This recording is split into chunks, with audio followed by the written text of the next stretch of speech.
আসসালামু আলাইকুম। আসসুন্নাহ টিভির ধারাবাহিক আলোচনার আপনাদেরকে স্বাগতম।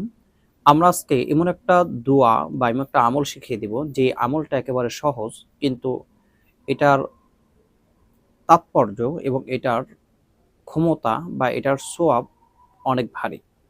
আবু হুরায়রা রাদিয়াল্লাহু তাআলা আনহু বলেন, রাসূল সাল্লাল্লাহু আলাইহি ওয়াসাল্লাম বলেছেন, কালিমাতানে খফিফাতানি আলান নিসান সাকিলাতানি ফিল মিজান হাবিবাতানি ইলার রহমান সুবহানাল্লাহি ওয়া বিহামদিহি সুবহানাল্লাহিল আযীম।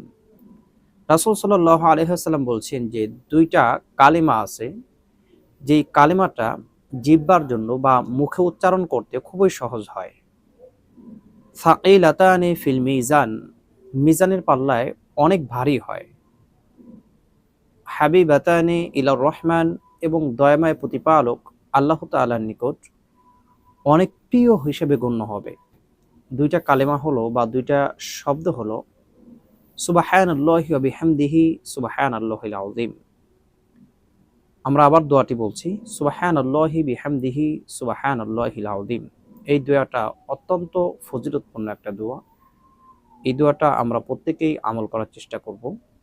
আর আসসুন্নাহ টিভির ধারাবাহিক আলোচনা নিয়মিত পেতে আমাদের আসসুন্নাহ টিভি সাবস্ক্রাইব করে রাখবেন। আসসালামু আলাইকুম ওয়া রাহমাতুল্লাহ।